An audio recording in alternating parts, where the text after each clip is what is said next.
सो बच्चों, पिछले सेशन या पिछले लेक्चर में हम लोगों ने बात कहाँ तक कंप्लीट की थी? We talked about the basics of chemistry up to Dalton's atomic theory. ठीक है, लेट्स क्विकली रिवाइज हम लोगों ने क्या क्या डिस्कस किया था. हमने लास्ट टाइम 5 जो main laws, fundamental laws of chemistry थे, उनके बारे में बात की थी. कौन से लॉज थे बच्चों? वो we had spoken about the law of conservation of mass, law of definite proportions, law of multiple proportions, law of combining volumes and Avogadro's law. उसके ही बाद हम लोगों ने डाल्टन्स एटॉमिक थियरी की बात की थी, जहाँ पर we spoke about the basic ideas, basic tenets of the Dalton's theory, in which he said that atom is smallest, it is indivisible, matter is always made of atoms, compounds have fixed ratios and reorganization of atoms. all ये सारी बातें हम लोगों ने discuss की थी. आज हम लोग जो concept, sorry that was glitch. Okay, क्या बात करते हैं हम लोग? यस, तो आज के लेक्चर में क्या बात करने वाले हैं? मेनली तो एटॉमिक और मॉलिक्यूलर मासेस की, and how that is going to relate to the actual main fundamental idea of knowing what a mole is. ठीक है, अभी atomic mass, molecular mass, ये तो आप सब लोगों को पता ही है. Everybody studied this in school. Where you start getting confused is where to use the word atoms, where to use the word molecules. किस चीज़ के लिए atom और molecule word यूज़ करना है, कहाँ पर ऐसा बोलना है कि अच्छा this substance, इस substance के एक मोल में इतने molecules होते हैं, या इस substance के एक मोल में इतने atoms होते हैं. यहाँ पर ये थोड़ा सा कंफ्यूजिंग पार्ट होता है, तो आज उसको भी ज़रा क्लियर करेंगे हम लोग अच्छे से. ठीक है ना? तो जब आप लोग एटॉमिक मास ये वर्ड यूज़ करते हो, एटॉमिक मास ये वर्ड यूज़ करते हो, ठीक है, इस तरह से, what does it literally mean? Think of it that way. इसको लिटरल मतलब क्या है इसका? It is the literal meaning is mass of atom. Atomic mass क्या ही होगा, ज़्यादा से ज़्यादा क्या होगा? एटॉमिक मास क्या होगा भाई? एटॉमिक मास तो मास ऑफ एटम होगा, सीधी बात है. बट मास ऑफ एटम अगर आप देखो तो it is actually very very small. It's a very small quantity, right? आप देख सकते हैं आपके स्क्रीन पे सामने, बच्चों में मार्क कर रहा हूँ. The atomic mass is mass of atom, of course, and it is a very very small quantity. How small is it? For example, the mass of one hydrogen atom is 1.67 into 10⁻⁻24 gram. Now this is a value that you have to actually remember. One hydrogen atom is 1.67 into 10⁻⁻24 gram. You have to remember this value for your entrance exam. MCQs के लिए ये बहुत important point है. ठीक है? Okay, and it's a very small quantity. It is not easy to measure. So because it is a little impractical to measure this small of a quantity, 10⁻⁻24 ग्राम बहुत छोटा हो गया, तो थोड़ा impractical हो जाता है इसको measure करना. तो IUPAC ने क्या किया 1961 में कार्बन का जो C12 आइसोटोप है, क्या किया उसने? कार्बन का जो C12 आइसोटोप है उसके 1/12 मास को 1 यूनिट माना. अब ये पार्ट थोड़ा सा कंफ्यूजिंग लगता है लोगों को. कार्बन के C12 आइसोटोप का 1/12 इज 1 यूनिट. इसका मतलब क्या है जरा समझते हैं. जरा इसका मतलब समझो आप लोग, ठीक है? तो पहले समझो, इजीएस्ट और सिंपलेस्ट क्या था? हाइड्रोजन था. इजीएस्ट और सिंपलेस्ट क्या था बच्चों? हाइड्रोजन था. Atomic number 1, atomic mass 1. तो इसका एटॉमिक मास मान लिया गया 1 यूनिट. पहले क्या इसको माना? 1 यूनिट मान लिया गया. ठीक है? Which means all other elements were written in terms of hydrogen. All other elements were written in terms of hydrogen का मास. एग्जाम्पल, अगर मुझे लिखना होता कि कार्बन जो है इसका मास 12 है, तो मैं ऐसा नहीं बोलता 12 यूनिट्स. मैं क्या बोलता पता है? 12 इंटू हाइड्रोजन का मास. समझा? कोई और एलिमेंट होता जैसे जिसका समझो नाइट्रोजन का मास है N2 का 28 होता है. ठीक है, N2 का 28 होता है. अभी मैं बताऊंगा कि मॉलिक्यूलर मास कैसे निकालना है. तो मैं इसको ऐसे नहीं बोलूंगा 28 यूनिट्स, मैं इसको बोलूंगा 28 टाइम्स ऑफ हाइड्रोजन. समझा? मतलब मैंने हाइड्रोजन को ही मेरा फंडामेंटल यूनिट मान लिया था. पहले ऐसा होता था. बात समझ में आ रही है सबको? हिस्टोरिकली पहले ये किया जाता था। उसके थोड़े टाइम बाद लोगों को ये पता चला यार हाइड्रोजन की जो एक्चुअल वैल्यू है ना एक यूनिट की, वो एक्चुअली 1 यूनिट एक्यूरेट नहीं है, वो 1.008 है। तो वहाँ पे मतलब कैलकुलेशन में क्या होता था कि हम लोग 1 लेते थे लेकिन वो एक्चुअली 1.008 थी, तो वो एक्यूरेट वैल्यू नहीं थी। बात समझ में आए? तो इसलिए हाइड्रोजन के आइडिया को फिर डिस्कार्ड कर दिया गया, मतलब हाइड्रोजन अब स्टैंडर्ड नहीं माना जाता था। फिर उन्होंने बोला अच्छा ठीक है ऑक्सीजन को ले लो स्टैंडर्ड। ऑक्सीजन क्या था बच्चों? ऑक्सीजन वाज 860, है ना? तो उन्होंने बोला ठीक है ऑक्सीजन को स्टैंडर्ड मान के देखो, फिर वो भी नहीं चला क्योंकि ऑक्सीजन का भी एग्जैक्ट 16 मास नहीं आता था। तो वो बोल रहे थे कि अच्छा 1/16 ले लो ऑक्सीजन का, नहीं निकल के आता था वो। But when they found out about carbon, carbon में स्पेशलिटी क्या थी? ध्यान से सुनना। कार्बन का एटॉमिक नंबर 12 और एटॉमिक मास कितना, सॉरी एटॉमिक नंबर 6 और एटॉमिक मास कितना 12। तो ये लोग ने जब इसका एटॉमिक मास ढूंढा ना बच्चों, तो इसका एटॉमिक मास आया एग्जैक्टली 12 यूनिट्स। कितना आया? एग्जैक्ट 12.01 नहीं, 12.09 नहीं, 11.99 नहीं, कितना आया? एग्जैक्ट 12 आया, एग्जैक्ट 12। इसका क्या प्रॉब्लम आ रहा था? ये एक्चुअली क्या आ रहा था? ये 1.008 आ रहा था, ऐसे आ रहा था। तो ये मतलब एक्यूरेट नहीं था। ऑक्सीजन में भी वही प्रॉब्लम था, एक्यूरेट नहीं था। जब कार्बन पे आए ना तो 12 आ गया एग्जैक्ट। तो इन्होंने बोला ना 1 को 1 मत बोलो। क्या बोला इन्होंने? 1 यूनिट को आप 1 यूनिट मत डिफाइन करो, आप बोलो ये 1/12 ऑफ 12 है। समझे? घुमा के बोला उन्होंने। समझ में आया आपको? 1/12 ऑफ 12 बोल दिया, which is technically nothing but 1 unit, है ना? 1/12 of 12 will be obviously 1.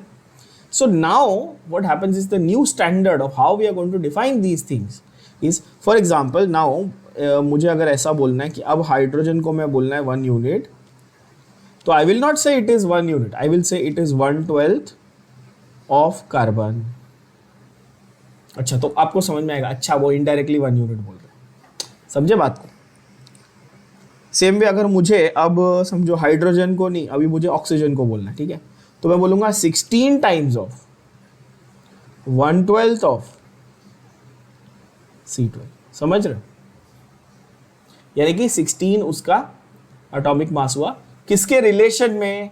Carbon के C12 आइसोटोप के रिलेशन। ठीक है? नाइट्रोजन का बोलना होता तो मैं बोलता 14 times of 1/12 of C12 isotope. I hope ये सब लोगों को समझ में आ रहा है हम क्या कर रहे हैं बच्चों। हीलियम को आपको बोलना है तो हीलियम का आप बोलेंगे 4 times of 1/12 of C12 isotope. क्या ये बात सबके भेजे में गई? इसका मतलब हर एक एलिमेंट का एटॉमिक मास कैसे डिफाइन किया गया? C12 आइसोटोप से कंपेयर करके डिफाइन किया गया। यस और no everybody? So now read the sentence. Now it will make a lot of sense to you. In the current system, the mass of an atom is determined relative मतलब compared to the mass of a C12 atom. Carbon 12 number वाले carbon atom के साथ में उसको as a standard मान के बाकी सारे एलिमेंट्स के एटम्स का वेट जो है वो कैलकुलेट किया जाता है बच्चों। क्यों ऐसा है? क्योंकि कार्बन 12 का मास जो है वो एग्जैक्टली 12 होता है, 12 यूनिट्स। यूनिट्स को हम लोग क्या बोलते हैं? We call them atomic mass units. What do we call them? Atomic mass units. And what is an atomic mass unit? 1 AMU is defined as a mass that is exactly equal to 1/12 of the mass of a carbon atom। अभी बताया मैंने थोड़ी देर पहले, 1/12 का carbon का 1/12 is equal to actually 1। तो आप नोटिस करेंगे कि 1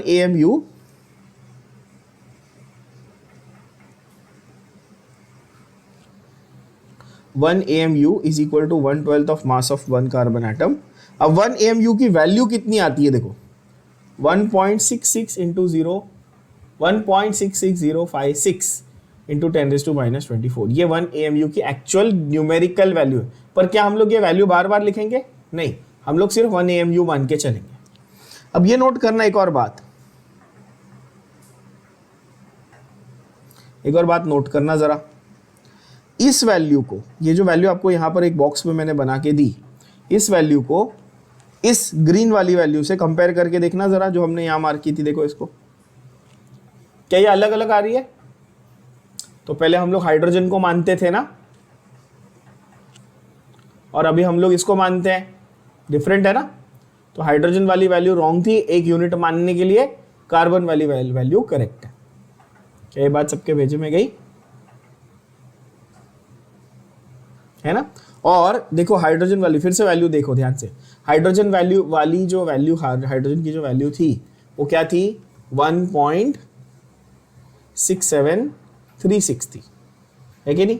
और कार्बन की वैल्यू कितनी आ रही थी 1 AMU की, बताओ?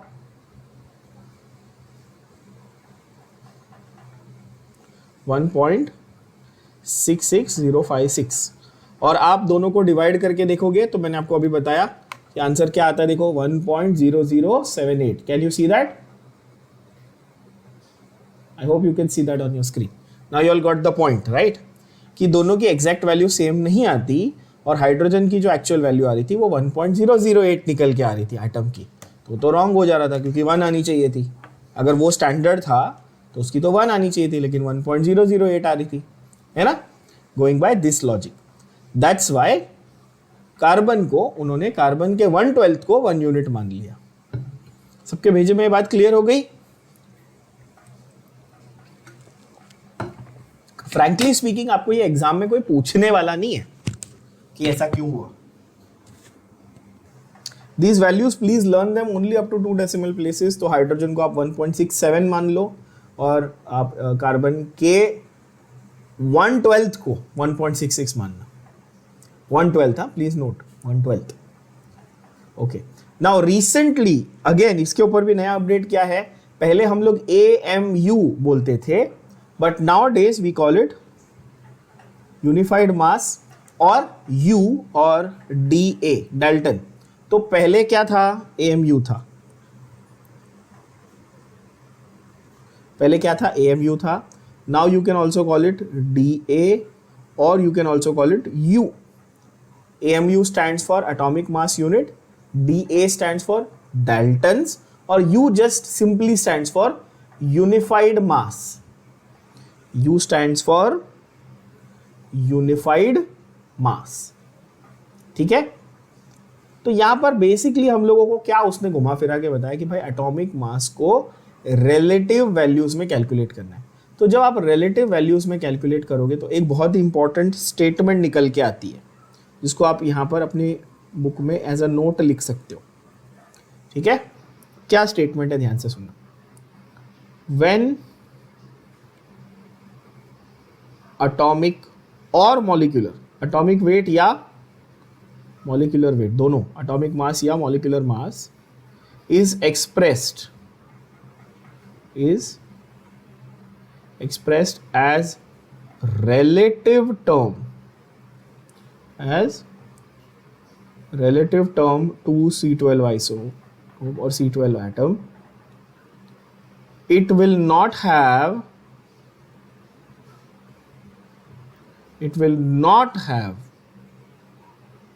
any units।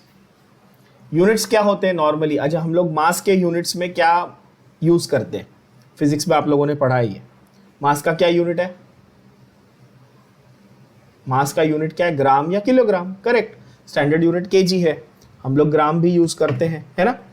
पर यहां पर मैंने क्या बोला, जब रिलेटिव है तो यूनिट नहीं आएगा, it will be a pure number. क्या रहेगा? It will be a pure number. और if you want to write unit, you can just write u. थोड़ी देर पहले अभी बताया ना, यू कैन जस्ट राइट क्या? यू। ठीक है बच्चों, अब जरा आ जाते हैं कि भाई मॉलिक्यूलर मास का कॉन्सेप्ट क्या है। एक टेबल लिखेंगे हम लोग, इस टेबल में बहुत कुछ अपना क्लैरिटी आ जाएगी। और खास करके वो चीज़ें जो अक्सर एट अ बेसिक लेवल आप लोग कंफ्यूज रहते हो जिसको लेके, वो क्लियर हो जाएगा। सबसे पहली चीज़ हम लोग इसमें टेबल में एलिमेंट्स तो हम लोगों को आते हैं सबको, 1 to 20 तो सबको एलिमेंट्स आते हैं, I am pretty sure. Yes, I think हमने किए भी हैं पहले, वी हैव डन दैट। तो एलिमेंट्स हम लोग 1 to 20 लिखेंगे और उसमें से हर एलिमेंट का एटॉमिक मास कैसे कैलकुलेट किया जाएगा, एटॉमिक नंबर कैसे कैलकुलेट किया जाएगा और उसका मॉलिक्यूलर मास कैसे कैलकुलेट किया जाएगा, that and its atomicity, that also we are going to write. Check first, let's see how the table is made and then you draw it in your notebook and understand how to draw it. सब लोग ऐसे एक table बना लो, element, atomic number, number of electrons और protons, number of neutrons, atomic mass, molecular mass. ठीक है, I will write here from number 1 to 20 so that everybody should know at least these many. सबको इतने तो आने ही चाहिए। Hydrogen, helium, lithium, beryllium, boron, carbon, फिर nitrogen, oxygen, fluorine, neon, sodium, magnesium, aluminium, silicon, phosphorus, sulphur, chlorine, argon, potassium and calcium. Right, first 20 elements I've written for you, and I've also told you how to remember. Hi, hello, listen to BBC News on Friday night. Nagesh Mangesh Ali, sit for photo session, cleanly arranged. K, that is potassium, calcium. Right, simple. Look at the atomic numbers. Obviously atomic numbers will be in sequence, that is 1 2 3 and so on. So I'll just quickly write that for you. I hope इसमें किसी बच्चे को कोई difficulty नहीं है। These are very basic things. You might even be wondering कि sir इतनी basic चीज़ें आप क्यों कवर कर रहे हो। अभी समझेगा, जहाँ पे आप लोगों की मिस्टेक्स होती है ना, आपको समझ में आएगा। Number of electron and proton, number of electron and proton. How do you define number, atomic number? Atomic number is defined as the number of electron and proton, right? हम लोग ऐसे डिफाइन करते हैं ना बच्चों, कितने इलेक्ट्रॉन या कितने प्रोटॉन है, यही तो एटॉमिक नंबर है। तो नंबर ऑफ इलेक्ट्रॉन प्रोटॉन क्या होगा आप बताओ? तो आप बोलोगे सर ऑब्वियसली वो एटॉमिक नंबर से मैच करेगा, है कि नहीं? क्योंकि हमारा मॉडर्न पीरियोडिक टेबल किस पे बेस्ड है? एटॉमिक नंबर पे ही बेस्ड है। आप बोलेंगे हाँ।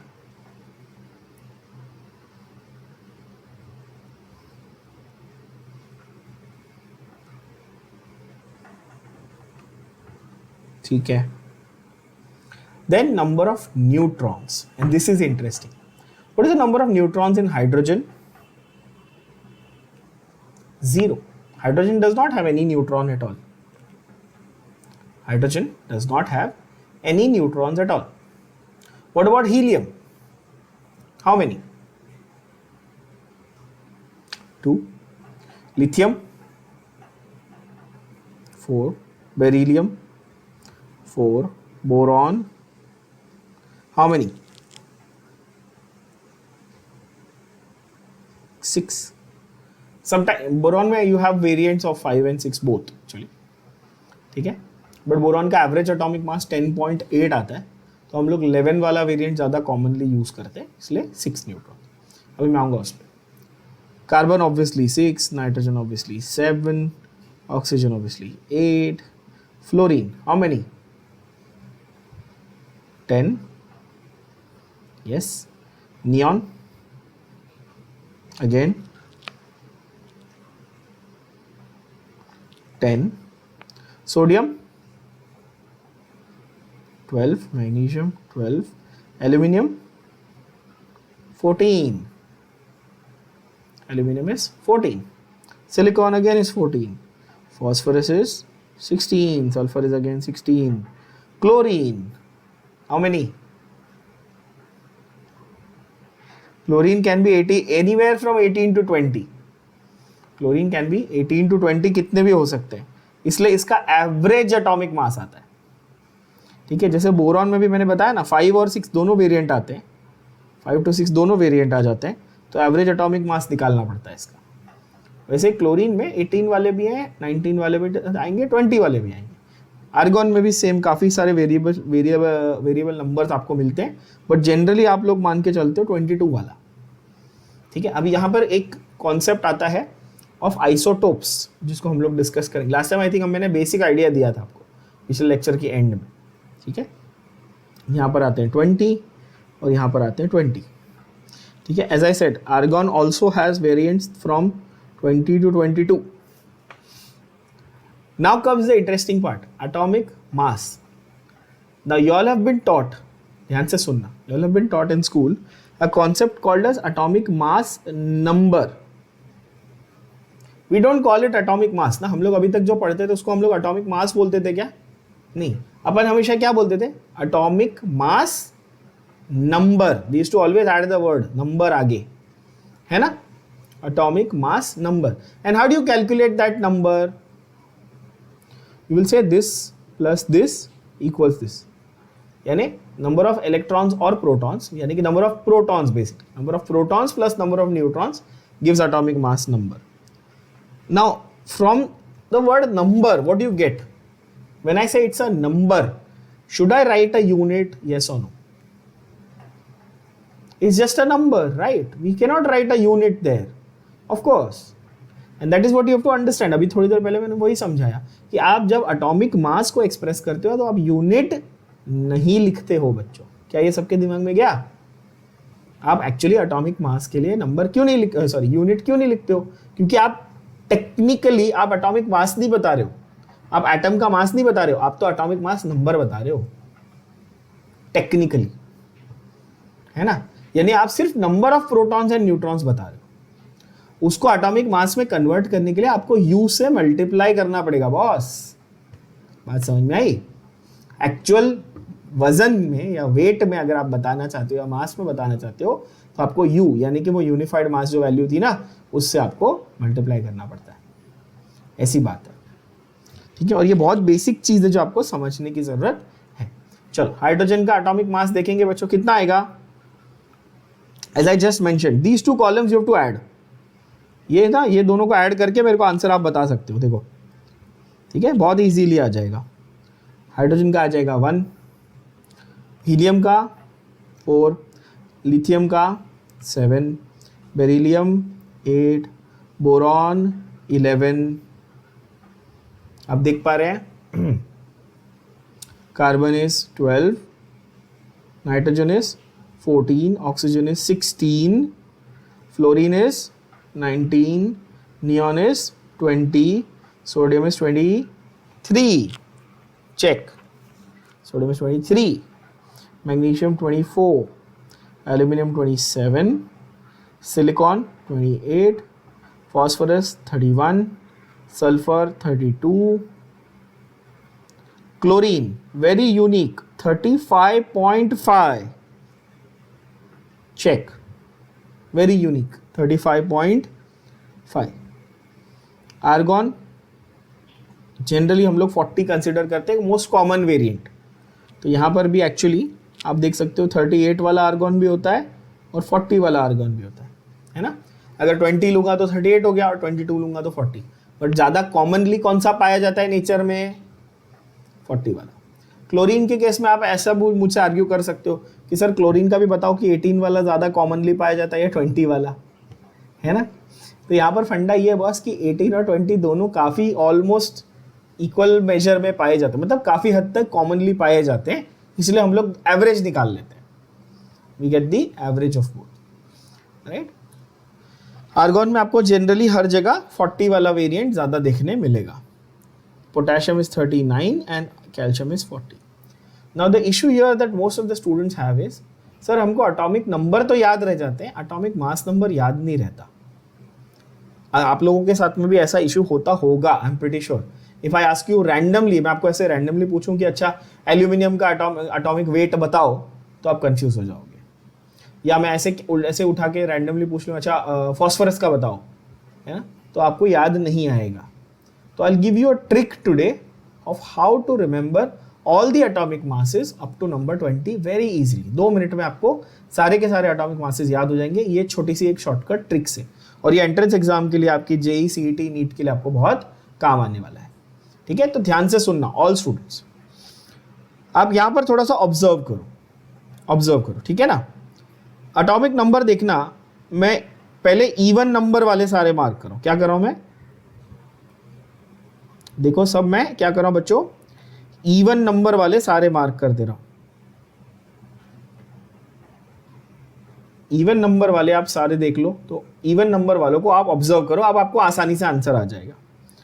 यस, इवन नंबर का फंडा क्या, ट्रिक छोटी सी क्या याद रखनी है कि नॉर्मली ये सारे के सारे डबल हो रहे हैं सीधा। देखो 4 का 8, 6 का 12 दिख रहा है आप लोगों को। ओके, 10 का 20, 8 का 16, can you all see that? Very simple फंडा टू रिमेंबर बच्चों, है ना। इवन नंबर वाले जो हैं उनके एटॉमिक नंबर से अगर एटॉमिक मास नंबर आपको निकालना है तो आप क्या करोगे, डायरेक्टली क्या करोगे, डबल करके देखोगे। ये सबको समझ में आया, बहुत इजी हो गया। अब आप थोड़ा फोकस करो ऑड नंबर वालों पे। 1, चलो उसको छोड़ दो, हाइड्रोजन एक्सेप्शन है। 3, 5, 9, 11, 13, 15 और 19। ठीक है, अब इनको ऑब्जर्व करो। डबल प्लस 1 चेक करो, डबल प्लस 1 देखो, इसका एटॉमिक नंबर क्या था 3, तो ये क्या है 7। Can you see that? Yes, 3 का क्या बन गया 7, 5 का क्या बन गया 11, 9 का क्या बन गया 19, 11 का क्या बन गया 23, 13 का क्या आया 27, 15 का क्या आया 31। ठीक है, 17 का ये तो एक्सेप्शन है क्योंकि क्या बोलते हैं एवरेज ले रहे हैं। 19 का क्या आया 39। Can you see that? इसका मतलब इवन नंबर वाले और ऑड नंबर वाले का एक पूरा ट्रिक के हिसाब से आपको 99% सारे याद हो जाएंगे। अब बचे थोड़े से एक्सेप्शंस। वो एक्सेप्शंस क्या है, let's see what were the exceptions. If you look at hydrogen, ये डबल भी नहीं हो रहा है और ये डबल प्लस 1 भी नहीं हो रहा है, जबकि ऑड नंबर है तो डबल प्लस 1 होना चाहिए था ऐसा लॉजिक के हिसाब से, पर ये एक एक्सेप्शन है, ये एज इट इज रह रहा है। देखो 1 का 1 रह गया। ठीक है बच्चों, नाइट्रोजन को ऑब्जर्व करो, ये ऑड है तो आपको आपके दिमाग में आता है अच्छा सर ऑड है तो 7 2 7 14 प्लस 1 15 होना चाहिए था, पर ये एक्चुअली देखो ध्यान से, ये 14 वाला रूल फॉलो कर रहा है। There is no rule, I am just giving you a trick. ये कहीं लिखा हुआ नहीं है किसी बुक में, it will just help you to remember. ठीक है बच्चों, और ऑब्वियसली सामने आपको क्लोरीन दिख ही रहा है, क्लोरीन भी आपको क्लियरली दिख रहा है as it is, you can see that, right. तो ये जो एक्सेप्शंस है बच्चों, इनको ध्यान देना है। ठीक है, एक्सेप्शंस को। बाकी आपको छोटी सी जो ट्रिक बताई है वो आप एज इट इज अप्लाई कर सकते हो। तो अब मैं आपको अगर रैंडमली पूछूं, there is a better chance that you will be able to answer, right. If I ask you now, okay sodium is number 11, tell me atomic mass. So इसे अच्छा 11 ऑड नंबर है तो एटॉमिक मास 23 होगा, कितना easy. Silicon is number 14, tell me atomic mass और atomic wait. और बोलोगे अच्छा इवन नंबर है, डबल है, 28 होगा। टेल मी फॉस्फोरस, तो अच्छा फॉस्फोरस नंबर 15, डबल प्लस 1 31 होगा, है ना। इस तरह कैल्शियम 20 कितना होगा, एटॉमिक वेट 40। कितना इजी हो जाता है। नाउ यू सी, अच्छा हमको एटॉमिक मासेस याद हो गए। यस बच्चों, and last but not least is the concept of molecular mass. And molecular mass में आप लोग गलती कहाँ करते हो और मिस्टेक कहाँ होती है ज्यादातर बच्चों की, ये याद रखना।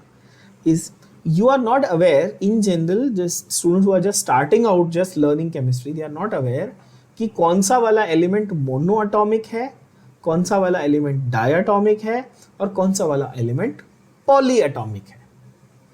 अब ये क्या होता है एटॉमिसिटी, यानी कि उसकी एक मॉलिक्यूल के अंदर कितने एटम्स आते हैं, इसको क्या बोलते हैं अपन, एटॉमिसिटी बोलते हैं। क्या बोला मैंने, किसी एलिमेंट के एक मॉलिक्यूल के अंदर कितने एटम्स आते हैं। बात समझ में आई।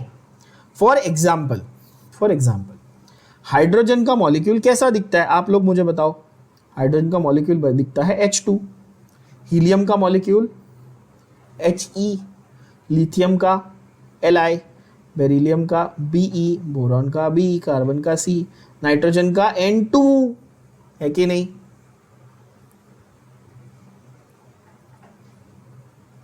Nitrogen N2, oxygen O2, fluorine F2, neon Ne। तो कौन सा सिंगल, कौन सा डबल, कौन सा क्वाड्रपल, ये पता नहीं होगा ना तो मॉलिक्यूलर वेट आपका कभी क्लियर नहीं होगा कॉन्सेप्ट। ठीक है, तो पहले ये समझो क्यों होगा, क्यों जरूरी है ये समझना। मैं आपको बताता हूं। आप ऑक्सीजन का एग्जांपल ले लो। अभी ऑक्सीजन का मॉलिक्यूलर मास कितना होगा, ये फॉर्मूला के हिसाब से बताओ। एटॉमिक मास 16 था, तो मॉलिक्यूलर मास कितना हुआ मेरे प्यारे गधे बच्चों, बोलो हाँ कि ना। एटॉमिक वेट मैंने लिखा 16, एक मॉलिक्यूल में ऐसे 2 एटम है तो 16 इंटू 2 32 हुआ, बोलो हाँ कि ना, है ना। तो जब बच्चे लोग इसको पढ़ते, जो आप इसको पढ़ते हो तो आप रटते हो, आपकी आदत है रटने की, तो आप रटते हो अच्छा 8 8 16 32, तो कंफ्यूज हो जाते हो। आपको कभी कोई उठा के पूछता ऑक्सीजन का मॉलिक्यूलर मास तो बोलते हो 16, कोई पूछता एटॉमिक मास तो बोलते हो 8। अरे नहीं भाई, पढ़ो, ध्यान से पढ़ो। तो आपको लॉजिक क्या है कि भाई आपको जब तक एटॉमिसिटी नहीं पता है आप करेक्ट मॉलिक्यूलर मास नहीं बता पाओगे। पहले समझो ये बात को। तो पहले एटॉमिसिटी सीख लेते हैं, है ना। पहले 20 एलिमेंट्स की अपन एटॉमिसिटी सीख लेते हैं। नियॉन तक समझ में आ गया। Neon is single. Sodium single atom, magnesium single atom, aluminium single atom, silicon single, phosphorus is P4, phosphorus P4 polyvalent है, ठीक है, पॉली एटॉमिक, टेट्रा एटॉमिक बोलते हैं इसको हम लोग, क्या बोलते हैं, टेट्रा एटॉमिक। और सल्फर होता है S8, क्या बोलेंगे इसको, ऑक्टा एटॉमिक बोलेंगे, क्या बोलेंगे, ऑक्टा एटॉमिक। ठीक है, सब लोग को ये समझ में आ रहा है, होप सो।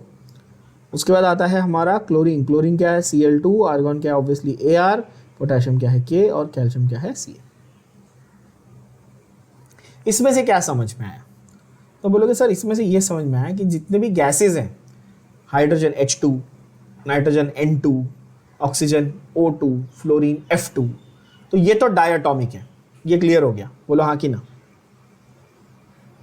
जितने भी मेटल्स हैं वो सारे सिंगल एटम है, sodium, potassium, lithium, magnesium, aluminium, सब सिंगल सिंगल है, ये भी क्लियर हो गया। बेरिलियम है ना, सब सब सिंगल सिंगल। और जितने भी नोबल गैसेस हैं, हीलियम, नियॉन, आर्गन, वो भी सारे सिंगल है। और 2 यूनिक ऐसे नमूने हैं, एक फॉस्फोरस 4 वाला और एक सल्फर 8 वाला। क्या ये भेजे में गई बात। अब आप लोग को मैं पूछूं कि अब आप मुझे मॉलिक्यूलर मास बताओ, मॉलिक्यूलर मास इंडिविजुअली हर एक इसका, तो आप बता पाओगे हाइड्रोजन का कितना आएगा,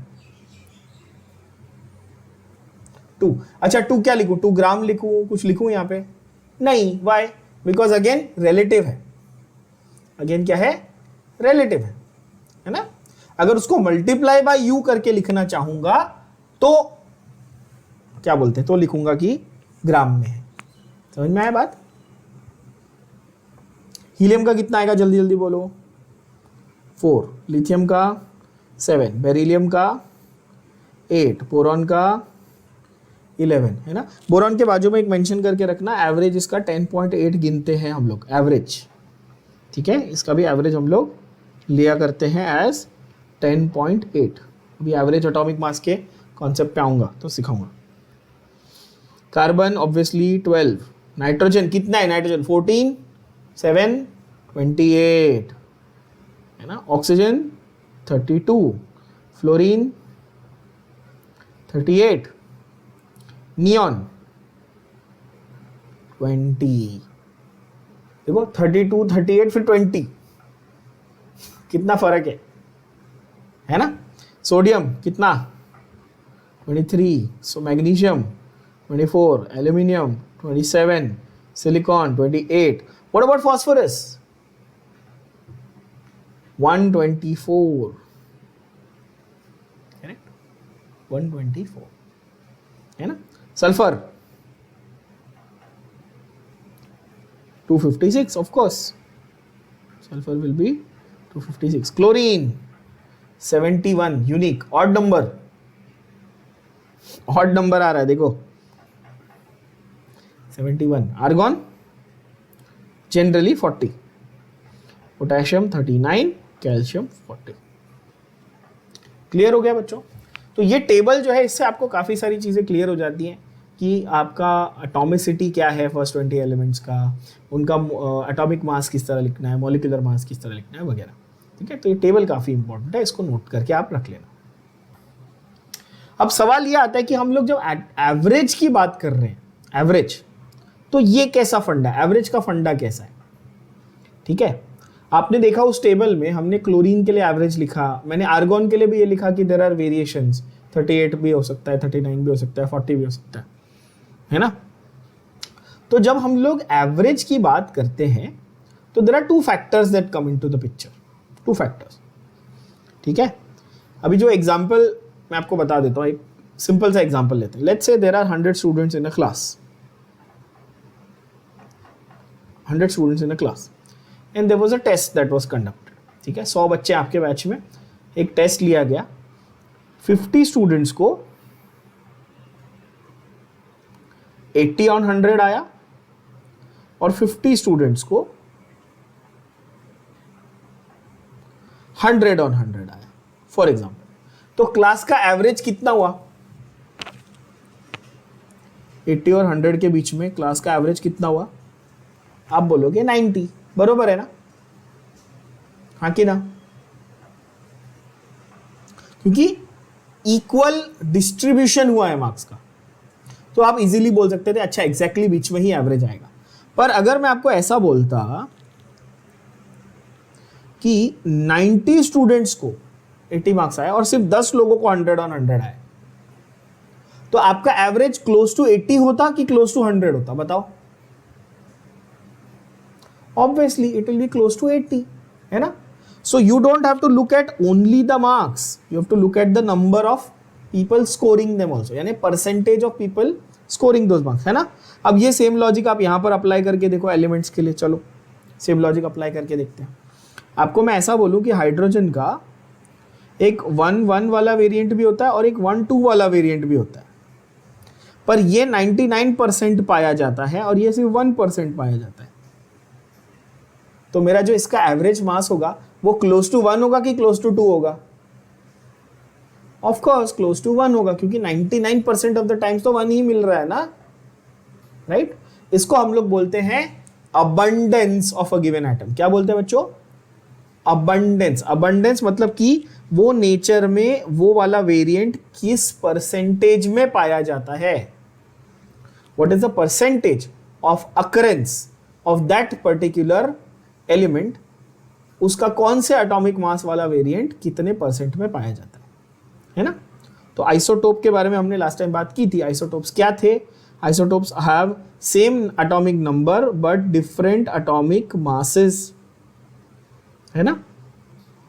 and the atomic mass of such an element, जिसके बहुत सारे आइसोटोप होते हैं ना, जिसके बहुत सारे आइसोटोप होते हैं, of such an element, the atomic mass is weighed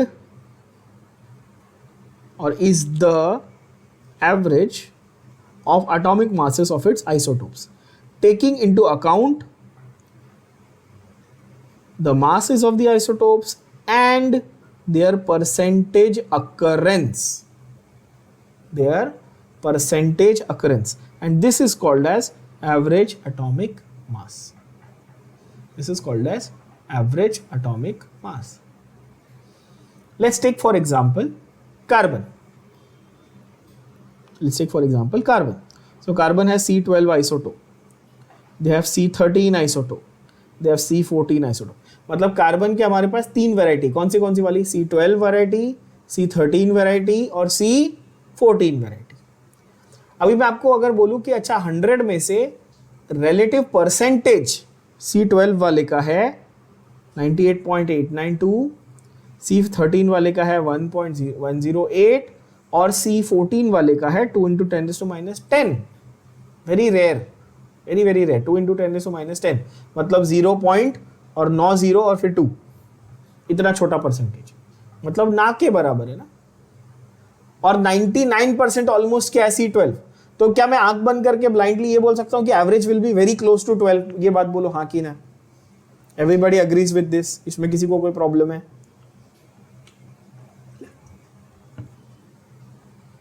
तो यहां पर जो फॉर्मूला अपन यूज करेंगे, formula that you are going to use, it's pretty simple. The formula is pretty simple.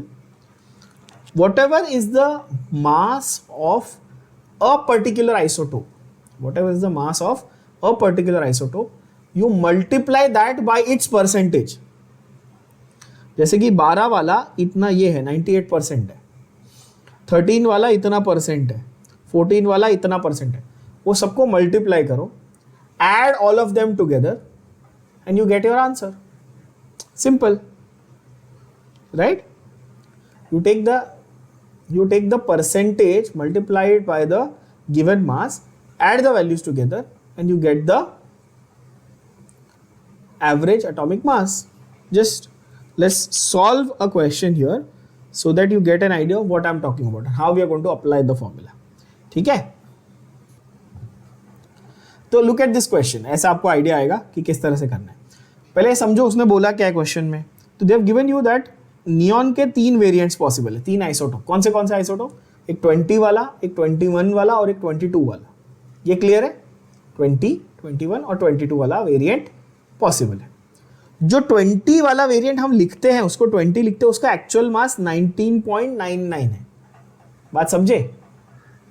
जो 20 वाला है उसका एक्चुअल मास 19.99 है और 100 में से इसका परसेंटेज अकरेंस, मतलब अगर मैं 100 एटम आपको नियॉन के लाके दूं तो उसमें से 90.92 एटम ये टाइप के निकलेंगे। क्वेश्चन सबको समझ में आया? 20 वाले वेरिएंट का 90.92% वेरिएशन अबंडेंस है, यानी अकरेंस है, और उसका एक्चुअल मास 90.9924 है। अब बोलोगे ठीक है।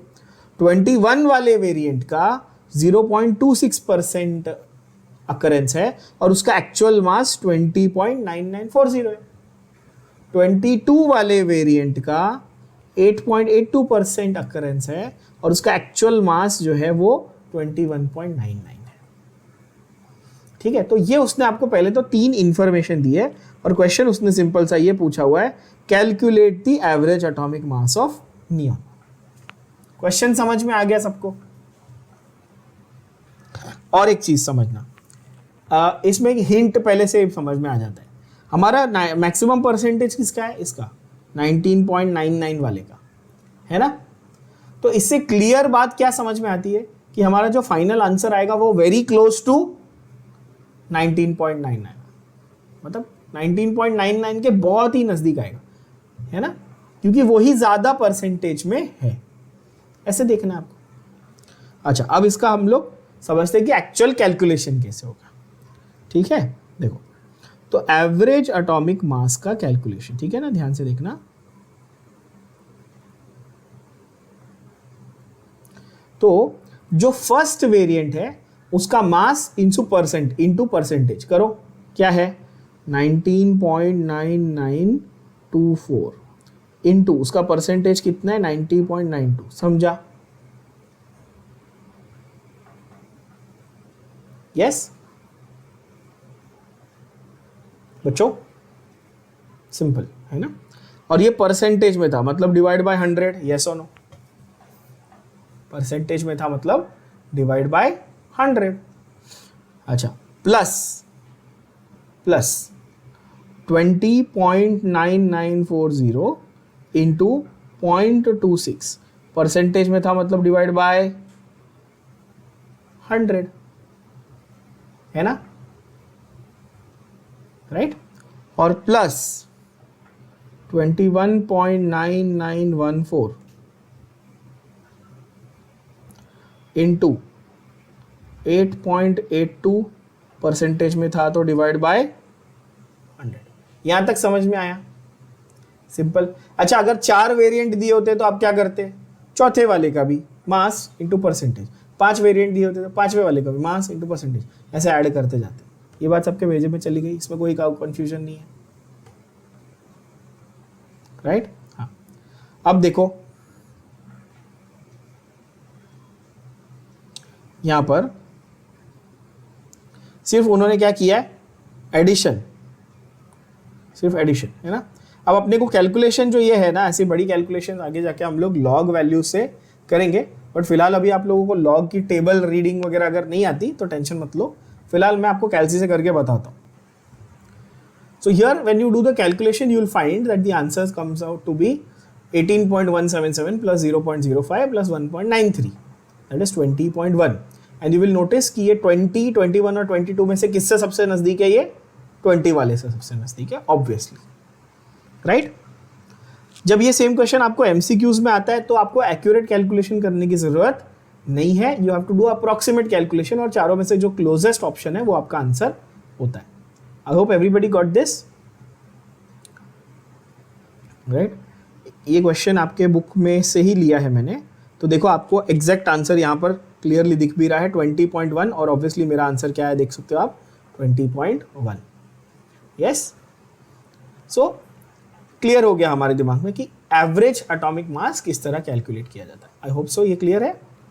नेक्स्ट फंडा क्या है, मॉलिक्यूलर मास का, ये मैंने ऑलरेडी आपको इंट्रोड्यूस कर दिया। मॉलिक्यूलर मास कैसे निकालते हैं, आपके एटॉमिक मासेस को ऐड करके, आपके एटॉमिक मासेस को आप ऐड करके मॉलिक्यूलर मास निकालते हो, करेक्ट है ना। अब अगेन सेकंड कंफ्यूजन जो बच्चों के दिमाग में आता है कि सर मॉलिक्यूलर मास अपने एलिमेंट का तो हमको बता दिया पहले 20 एलिमेंट का कि किस तरह निकालना है, उसके लिए हमें क्या पता होनी चाहिए थी, एटॉमिसिटी पता होनी चाहिए थी। लेकिन अगर कंपाउंड दिया रहेगा तो हम कैसे निकालेंगे, कंपाउंड दिया रहेगा तो हम कैसे निकालेंगे, तो कंपाउंड का तो और भी आसान है। For a compound the molecular mass is what, is nothing but the addition of the individual atomic masses of all the elements present in it, है ना। जैसे आपको अगर बचपन में आपने पढ़ा होगा कि आपको H2SO4 का मास निकालना है ना, सल्फ्यूरिक एसिड का, तो आप क्या करोगे, 2 into hydrogen plus 1 into sulphur plus 4 into oxygen, yes और नो, इस तरह से करते थे ना आप लोग। ये तो बहुत ही आसान है। या वाटर का अगर बोले वाटर का निकालना है तो आप क्या करते हो, आप बोलोगे sir 2 into hydrogen plus 1 into oxygen, simple, इतना ईजी हो जाता है। तो इस तरह से आपको मासेस निकालने होते हैं। मॉलिक्यूलर मास के पीछे ज़्यादा टाइम पास नहीं करेंगे, फटाफट मार्क करेंगे और आगे बढ़ेंगे अपन। क्या बोलता है molecular mass, molecular mass is the mass of one molecule of that substance relative to the mass of 1 carbon, ये ऑलरेडी कर दिया हमने, रिलेटिव टू 1/12 ऑफ कार्बन, ठीक है। For example molecular mass of carbon dioxide CO2 is 44 units, है ना। मैं सिर्फ 44 लिखता तो भी चलता, 44 यूनिट्स लिखा तो भी चलेगा, बट 44 ग्राम नहीं लिख सकता हूं, है ना। एग्जाम्पल वैसे ही सोडियम क्लोराइड अगर हम लोग देखें तो सोडियम होता है और क्लोरीन होता है ना। तो फॉर्मूला मास यूज होता है इसमें, क्या यूज होता है, फॉर्मूला, यानी कि सेम फंडा, फॉर्मूला मास भी सेम फंडा है। एक मॉलिक्यूलर फॉर्मूला दिया आपको, सपोज NaCl का अगर मैं फॉर्मूला देता हूँ Na और Cl, तो आप क्या बोलते हो, NaCl का फॉर्मूला मास या उसका मॉलिक्यूलर मास एक ही बात है, क्या, Na प्लस Cl, सोडियम और क्लोरीन को ऐड करो, you will get formula mass. Example देख लो, यहां पर दिया हुआ है, find the formula mass of NaCl and CuNO3 twice, copper का नाइट्रेट फॉर्म, कॉपर का नाइट्रेट और सोडियम का chloride, sodium chloride copper nitrate, ठीक है ना। ये फंडा यूज होता है। NaCl का फॉर्मूला मास कैसे निकालेंगे, 23 प्लस 35.5, टेबल याद है सबको। सोडियम कितना था बताओ मेरे प्यारे गधे बच्चों, सोडियम कितना था 23, क्लोरीन कितना था 35.5, तो सोडियम क्लोराइड कितना हुआ 58.5, बोलो हाँ कि ना, यस। अच्छा, कॉपर का आप लोगों को पता नहीं है तो मैं आपको बता देता हूँ, कॉपर का है 63.5, है ना। और नाइट्रेट देखो यहाँ पे 2 बार है, नाइट्रेट कितनी बार है, 2 बार, उसमें 1 नाइट्रोजन 3 ऑक्सीजन है, तो टोटल ऑक्सीजन कितने हुए, 6 टाइम्स हो गए कि नहीं हो गए, ध्यान से देखो, यहाँ पे बाहर 2 है और यहाँ पे 3 है, 2 3 6 टाइम्स हो गए ना ऑक्सीजन। एक ऑक्सीजन 16 होता है, एक ऑक्सीजन 16 होता है, ठीक है, तो यहाँ पे इन्होंने कैसे लिखा हुआ है देखो, ट्वाइस बाहर है और ये 3 जा 2 3 जा 6 है ना, तो 2 × 14 यानी नाइट्रोजन एक बार था ब्रैकेट के अंदर और 3 बार ऑक्सीजन था, तो 16 × 3 टोटल आपका आ जाता है कॉपर नाइट्रेट का 187.5। बहुत ईजी। अब आपको मैं सेम लॉजिक से अगर एग्जाम्पल सॉल्व करने के लिए बोलूँ कि आप मुझे निकाल के दो मॉलिक्यूलर मास ऑफ H2O2, तो क्या करेंगे आप लोग? H2O2 बताइए, H2O2 कैसे निकालेंगे? मॉलिक्यूलर मास ऑफ H2O2, तो आप बोलेंगे twice of H plus twice of oxygen, yes और नो? मतलब हाइड्रोजन कितना था 1, ऑक्सीजन कितना था 16। देखो अब बोलोगे सर 16 कैसे? भाई एटॉमिक मास बोले ना, ऑक्सीजन का एटॉमिक मास क्या था? चेक करो, ये देखो यहाँ रहा, दिख रहा है?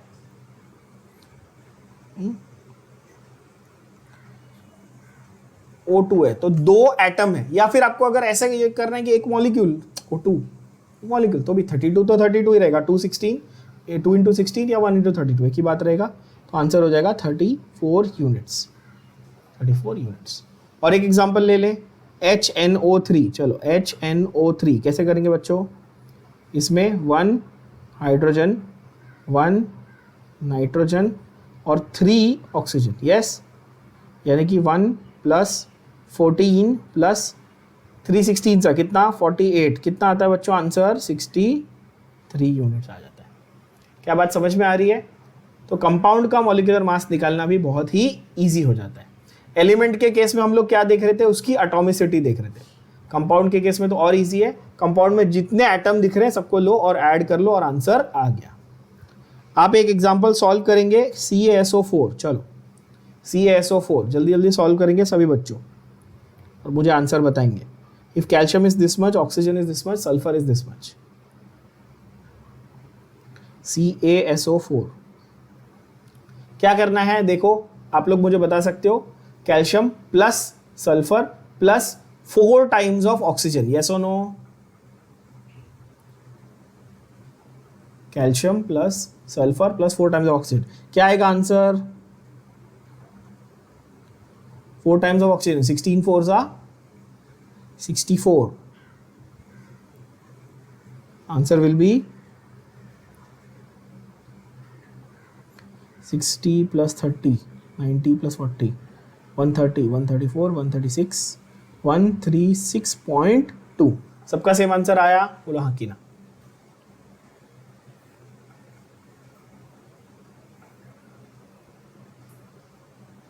यस, चलो, सो एवरीबडी 136.2 इसका आंसर आ जाता है, राइट? तो यहां पर हमारा कंप्लीट होता है क्या? एटॉमिक मास का पूरा कॉन्सेप्ट, मॉलिक्यूलर मास का पूरा कॉन्सेप्ट और average atomic mass as well as formula mass. Molecular and formula mass same, no problem. Average atomic mass कैसे करेंगे? परसेंटेजेस के हिसाब से कैलकुलेशन करना है, ठीक है? एक प्रैक्टिस के लिए होमवर्क के हिसाब से दे रहा हूं, देखो यहाँ पे आपके टेक्स्ट बुक के टेक्स्ट बैक में पेज नंबर 12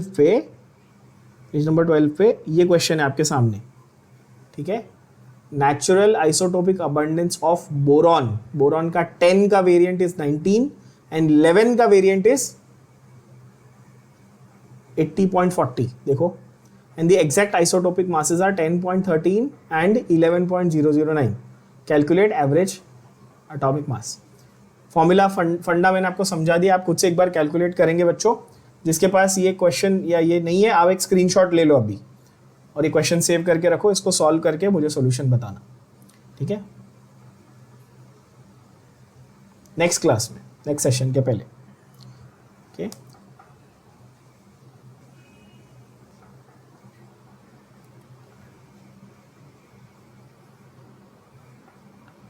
ओके,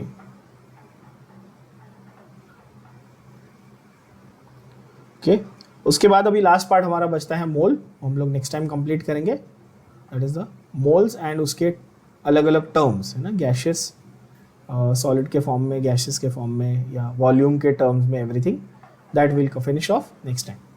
ओके बच्चों।